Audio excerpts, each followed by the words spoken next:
خواتین و حضرات، ہیومن اسٹوپڈیٹی، ہماری نادانیاں، یہ ہے وہ موضوع جس پر آپ سے بات ہو رہی ہے، اور اس کی میں نے وجہ بھی آپ سے عرض کی کہ میں اپنی ہی نادانیوں کے بارے میں سوچ کر اس نتیجے پہ پہنچا کہ اس موضوع پر ضرور بات ہونی چاہیے۔ ایک اور وجہ بھی ہے جو میں نے سوچا کہ آپ سے شروع ہی میں اس موضوع کو ذرا ڈائسیکٹ کرنے سے پہلے ہی آپ سے اس بارے میں بات ہو جائے، وہ یہ ہے کہ میں نے بہت زیادہ تذکرہ سننا شروع کیا ہوا ہے، آج کل پڑھتا بھی ہوں اس کے بارے میں اور اس کی امپلیکیشنز پر بھی غور کرتا ہوں، اور وہ ہے آرٹیفیشل انٹیلیجنس۔ تو آرٹیفیشل انٹیلیجنس کا ہر طرف دورہ ہے اور اس کے اوپر بہت ریسرچ ہو رہی ہے اور فیوچر ہے، اور ہم سب اس سے متاثر ہوئے بغیر اور اس سے فائدہ اور نقصانات اٹھائے بغیر رہ نہیں پائیں گے۔ ویب کے بعد یا سوشل میڈیا کے بعد جو اگلا ریولیوشن ہے وہ آرٹیفیشل انٹیلیجنس ہے، اور یہ اٹس اراؤنڈ دا کارنر۔ تو مجھے یہ لگتا ہے کہ جس طرح سے آرٹیفیشل انٹیلیجنس پروموٹ ہوگی، وہاں آہستہ آہستہ ہمارے سامنے اگر ہم نے احتیاط نہ کی تو آرٹیفیشل اسٹوپڈیٹیز بھی سامنے آنی شروع ہو جائیں گی۔ یعنی یہ تو ہم سب کو معلوم ہے کہ چیزیں اپنے ضد سے زندہ ہیں، یعنی اگر آرٹیفیشل انٹیلیجنس ہے نا تو پھر آرٹیفیشل اسٹوپڈیٹی بھی ایک چیز ہے۔ اور اس موضوع کو ڈسکس کرتے ہوئے شاید ہمیں یہ بھی دیکھنے کا موقع ملے کہ کہیں آرٹیفیشل انٹیلیجنس خود ایک اسٹوپڈیٹی تو نہیں ہے۔ یہ بہرحال ایک موضوع ہے الگ سے اور اس پر بحث نہیں ہے، لیکن یہ ضرور طے ہے کہ آرٹیفیشل انٹیلیجنس کی وجہ سے بہت ساری اسٹوپڈیٹیز کے امکانات روشن ضرور ہو جائیں گے۔ بہت زمانے سے، یونان کے زمانے سے یہ بات طے ہے کہ وہاں کے فلاسفرز نے اس پر بہت بات کی کہ جو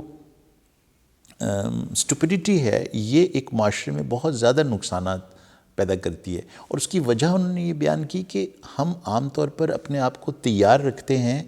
کسی دھوکہ باز کو پہچاننے کے لیے، ہم تیار رکھتے ہیں اپنے آپ کو کسی کرمنل کے خلاف، لیکن جو نائیو اور اسٹوپڈ کوئی شخص ہوتا ہے، جو نادان ہوتا ہے نا، اس کے بارے میں ہمارا رویہ بڑا عجیب ہوتا ہے۔ یعنی ہم اسے اگنور کر رہے ہوتے ہیں، ہم اسے معاف کر دیتے ہیں، ہم سمجھتے ہیں کہ یار چلو خیر ہے، پھر ہمیں لگتا ہے کہ یہ کچھ انوسنٹ ہے، مطلب اس سے کچھ نقصان ہو نہیں سکتا، اور یہ جو خیال ہے ہمارا یہ غلط ہے، اور اس وجہ سے بہت نقصانات ہوتے ہیں کہ ہم ڈیفنس لیس ہیں بالکل ایک نائیو نادان انسان کے، ہم اس کی طرف غور ہی نہیں کرتے۔ آپ کے گھر میں ہی ایک صاحب ہیں جو شاید گھر کا کام کاج سنبھالے ہوئے ہیں، اور خدا نخواستہ اگر وہ اس کیٹیگری میں نادانی کی آتی ہیں تو وہ آپ کو اس طرح سے ایمبیرس کریں گے، اس طرح سے نقصان پہنچائیں گے کہ آپ حیران ہی ہو جائیں کہ یہ مطلب یہ کس طرح ممکن ہے۔ یعنی عین اس موقع پہ جس وقت آپ نے گھر میں کھانا کر رکھا ہے اور آپ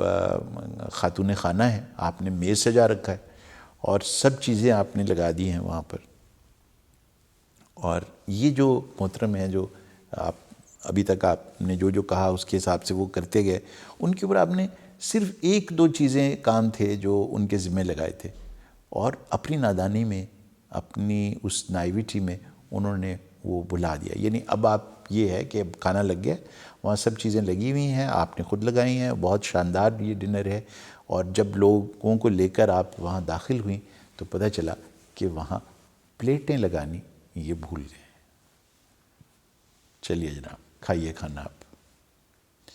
اچھا، آپ نے دعوت کی لوگوں کو، بڑی آپ نے ظالم قسم کی نہاری بنائی، اور آپ نے نہاری کی دعوت کی، حلیم پر بلایا، آپ نے دعوت پر بلایا، اور ان نادان صاحب کی ذمہ داری آپ نے یہ لگائی تھی کہ بھئی دیکھو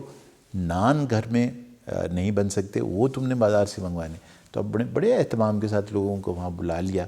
اور جس ساتھ وہاں کھڑے ہوئے تو پتہ چلا کہ آپ نے ان سے کہا بیٹا نان لائیے گا ذرا، تو نے کہا وہ تمہیں بھول گیا نادان۔ تو جناب اب کیا ہوگا؟ اب آپ ذرا سوچئے کہ یہ آپ نے یہ تصور ہی نہیں کیا ہوتا کہ یہ کس طرح ممکن ہے کہ ایک ہی کام ایک شخص کے ذمہ لگایا تھا، اور ایک کھانے پر آپ لوگ آ رہے ہیں، تو یہ ممکن ہی کس طرح ہے کہ حلیم کی دعوت میں نان ہے ہی نہیں، چلیں دہی نہ ہوتا، چلیں وہاں گرم مسالے نہ ہوتے، کہیں وہاں پر ادرک نہ ہوتی، مان لیتے، خیر ہے کوئی بات نہیں، انسان سے بھول چوک ہو جاتی ہے، نمک زیادہ ہو گیا، کم ہو گیا، لیکن یہ پلیٹیں نہ لگانا، یہ نان ہی نہ گھر میں آنا، یہ آپ کو مثالیں دے رہا ہوں کہ اب آپ سوچئے ذرا یہ جو ڈیمیج ہوئی ہے، اگر آپ کو یہ پتا ہوتا کہ یہ شخص یہ کرے گا تو کیا آپ سوچ سکتے ہیں کہ آپ اسے امپلوائے کرتے یا یہ آپ کے ہاں کام کر رہے ہوتے؟ تو یہ جو اس موقع پہ یہ جو ایک نادان آپ کی زندگی میں زہر گھولتا ہے، اس موقع پہ نہ آپ ہنس سکتے ہیں اور نہ آپ رو سکتے ہیں۔ اور ایسے ہی ایک موقع پہ میری تو یعنی اسی طرح کا ایک واقعہ ہوا تو میں ہنسنے لگا، اور مجھے یاد آنے لگا کہ ہم ایک کیریکٹر ہوتا تھا ٹیلی ویژن پہ، ان کا نام تھا، شاید آپ میں سے جو سینئر لوگ ہیں وہ جانتے ہوں، وہ عطر شاہ خان ہمارے بہت کمال کے فنکار تھے، بہت زبردست ڈرامہ نویس تھے اور بہت اچھے ایکٹر بھی، تو ان کا ایک کردار تھا مسٹر جیدی۔ اب وہ اس کیٹیگری میں آتا تھا نادان لوگوں کی، تو وہ مطلب اس طریقے سے وہ امبیرس کرتے تھے لوگوں کو کہ ہم لوگ تو جو دیکھنے والے تھے ٹیلی ویژن پر وہ لوٹ پوٹ ہو جاتے تھے ان کی ان حرکات پر۔ یعنی ایک وجہ یہ بھی ہے کہ آپ نادان لوگوں کی باتوں پر ہنسنا شروع کر دیتے، اور وہ ایک کامک ایک کیفیت پیدا کرتے ہیں آپ کے لیے، اور اس کی وجہ سے آپ انہیں معاف بھی کر دیتے، اور لیکن طے یہ ہے کہ بہت نقصان ہو جاتا ہے اس وجہ سے۔ اور وہ لوگ چونکہ اب یہ بھی میں آپ سے عرض کروں کہ معاشرے میں جو لوگ ہیں نا جو نادان ہیں، ان کی تعداد بہت زیادہ ہوتی ہے ایز کمپیئر ٹو کرمنلز، یا نہ صرف یہ کہ آپ ان کا خیال رکھتے ہیں اور اپنے آپ کو بچا کے ان سے رکھتے ہیں، بلکہ تعداد میں یہ لوگ بہت زیادہ ہیں۔ اس وجہ سے بھی اس کی اہمیت ہے بہت زیادہ کہ یہ بات ہمارے ذہن میں رہے۔ ایک اور بھی کردار اسی حوالے سے ہوتا تھا، اور وہ تھا حسنات بھائی کا کیریکٹر، اگر آپ کو یاد ہو تو وہ جو حسنات بھائی کا کیریکٹر تھا وہ بھی ایک بڑا انٹرسٹنگ، اسی طرح سے ہنس کے ہم لوٹ پوٹ ہوتے تھے۔ فالسائی رنگ کی وہ ایچکن پہن کے دلہا بن کے اور سیرا لگا کے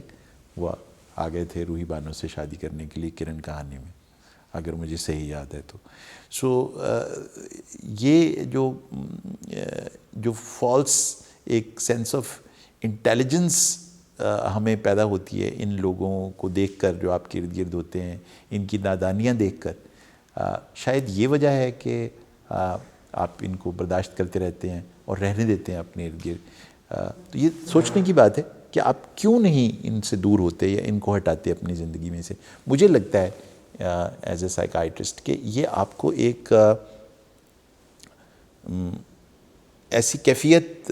میں لے جاتے ہیں جس میں آپ کو لگتا ہے کہ میں بہت قابل اور ذہین ہوں، اور تو وہ جو آپ کو سینس آف سپیریورٹی پیدا ہوتی ہے اس کی وجہ سے آپ ان کو چلنے دیتے ہیں اپنے ارد گرد، اور آپ کو یہ بھی لگتا رہتا ہے کہ ان سے کوئی نقصان نہیں ہوگا۔ اور دوسرا یہ بھی ہے کہ آپ سمجھتے ہیں یہ سیدھا ہے۔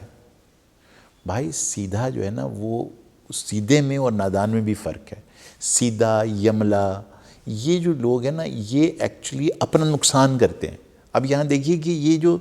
جو نادان ہے نا یہ اپنا کوئی فائدہ نہیں کر رہا، اپنا نقصان بھی نہیں کر رہا، آپ کا نقصان کر رہا ہے۔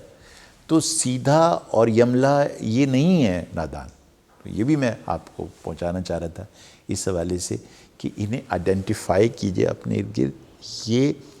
آپ کو اس بری طرح سے نقصان پہنچائیں گے نادان لوگ، مسلسل نادانیاں کر کے آپ کی زندگی میں، کہ بس آپ دیکھتے ہی رہ جائیں گے۔